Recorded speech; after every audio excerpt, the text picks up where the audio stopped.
बिस्मिल्लाहिर्रहमानिर्रहीम।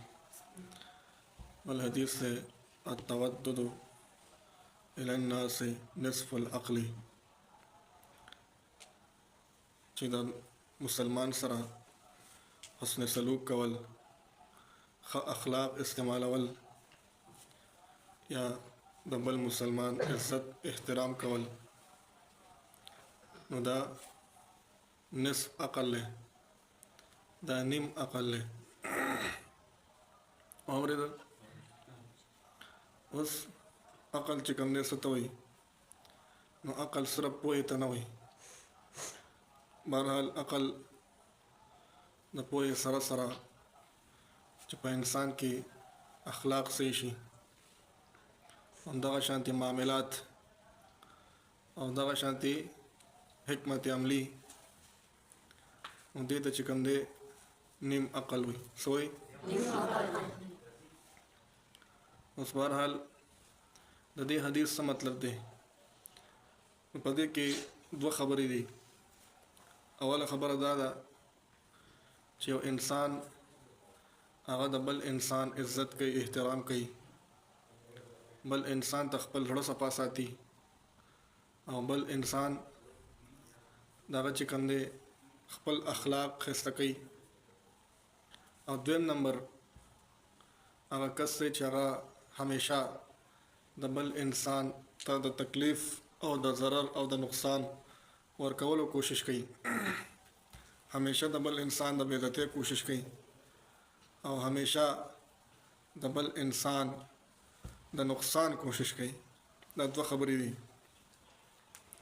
نو اول نمبر په دې کې دا خبره ده چې انسان به همیشه د بل انسان عزت احترام کوي. یو عزت کول، بعض خلک داسې په ظاهره باندې ډېر عزت کوي، بهرحال دغه نه پشیشه بیا چې کوم دی دغه د بې عزتۍ کوشش کوي. نو دا د منافق انسان علامت دی چې عزت احترام کول د زړه نه، چې څنګه د یو انسان په ظاهره باندې دغه عزت کې، نو دغه نه پشیشه، دغه نه پټ پناه هم هغه شانتي عزت احترام پکاري. اورېده؟ اوس دویم نمبر خپل اخلاق ښایسته کول. اخلاق دا چې کوم دی درې مرتبې دي. اورېده؟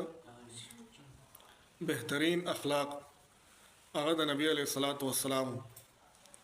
نبی علیه الصلاۃ والسلام قرآن کې الله فرمایي وَإِنَّكَ لَعَلَىٰ خُلُقٍ عَظِيمٍ، بېشکه ته د اخلاقو هغه اعلی مرتبه والی. نبی علیہ الصلاۃ والسلام اخلاق بهترین اخلاق هغه کې راځي. نبی علیہ الصلاۃ والسلام با مسجد نبوي ته راتلو مانځه ته، په دې کې یو کافره وه، نو هغه به د ټولې ورځې چې کوم خزله وه خشا کو، هغه به راجمع کو، او بیا به په دویم چت باندې وخته، او نبی علیہ السلام په لاره تېرېدو نو په هغه باندې به خشاک وویشتو. نبی علیہ الصلاۃ والسلام به کپړې سخا شوې، او نبی علیہ السلام به واپس لاړې، کپړې به بدل کړې، بیا به راغې مانځه ته. اوس نبی علیہ الصلاۃ والسلام د مؤمنانو امیر دی، امیر المؤمنین، همدغه شانتي د انبیاو سردار دی. او نبی علیہ السلام هغه ته جواب هم ورکولی شي، هغه ته زورنه سختې خبرې هم کولی شي، وهلی هم شي، لکه چې صحابه کرام ورسره د نبی علیہ الصلاۃ والسلام نه قربان. نبی علیہ السلام خبره نه وکړي، هغوی به خبرې نه مخکې چې کوم دی هغه کار کوي. نبی علیہ الصلاۃ والسلام بدل نه اخلي، هغه ته نه سختې خبرې کوي، او نه چې کوم دی هغه د وهلو کوشش کوي. روزانه به دا معامله وه، روزانه به نبی علیہ السلام په دغه لار تلو او په خزله اچوله. اوس نبی علیہ الصلاۃ والسلام اخلاقو ته ګوره. یو ورځ هغه زنانه بیماره شوه، نبی علیہ السلام په دغه لاره باندې تیر شو، نو خزله پې وانه چوله.